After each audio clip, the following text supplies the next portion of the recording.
You know those emails you get every so often from LinkedIn telling you that somebody that you sort of remember but don't really, they've got a new job and you should probably congratulate them? Well, that's nothing. Nothing compared to the 3 jobs that I'm about to give you. Are you ready? Here we go. You're head of sales. Congratulations. You're also director of translation. And on top of that, you are chief storyteller. Well done.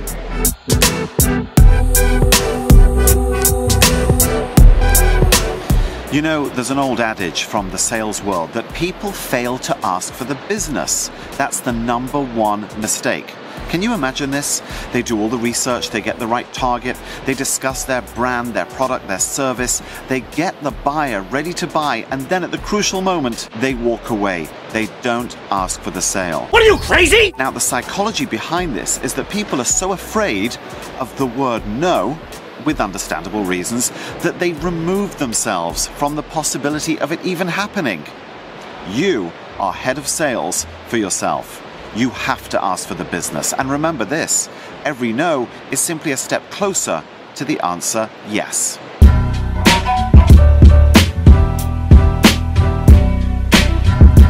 Now, don't panic. I'm not about to advise you to go out and suddenly learn French or Spanish or Mandarin or the Queen's English. However, I am going to advise that you need to make yourself easier to understand. You see, here's the problem.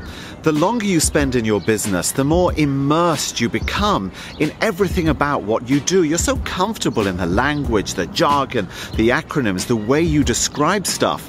You start to assume that people around you, the people you're trying to sell to, have the same level of knowledge and excitement and understanding, but they don't. It's known as the curse of knowledge. And here's the easy solution. All you have to do is understand the world and the language of the person directly in front of you. For example, if you're selling to the CFO, make it all about the numbers. If you're sharing an idea with your chief technology officer, then it's got to be about the data. What about if your brilliant notion is about people and you're talking to the head of HR?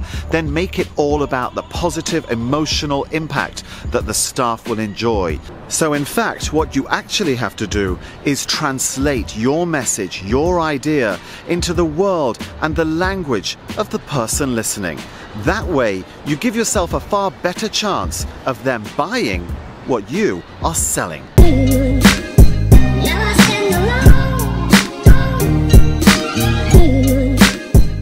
All right, let's talk storytelling now, because that's one of your other jobs. And by the way, I'm in Washington, D.C. This is the town of many stories, so contextually, I think it's okay. Do you know, when I tuck my little one up into bed at night, she's 4 years old, she doesn't say to me, "Daddy, will you show me a pie chart?" No, she says, "Daddy, tell me a story." And you know why? Because she's human. And humans like stories. It's our lifeblood.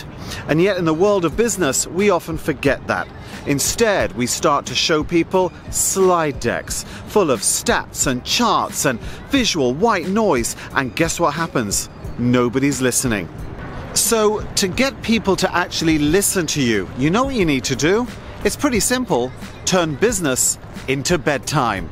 Not like that. What you want to do now is start to tell stories. Turn the facts and figures that you used to put on a slide deck and put them within a story with a beginning, a middle, and an end. And you want to know the most amazing thing about stories? Number 1, people listen. We've established that. Number 2, they're so easy to remember. And number 3, they are incredibly simple to share. So there you have it. Congratulations on your 3 brand new jobs. Now, unfortunately, we don't have the budget to give you a pay rise right now, but maybe we'll talk again in a year.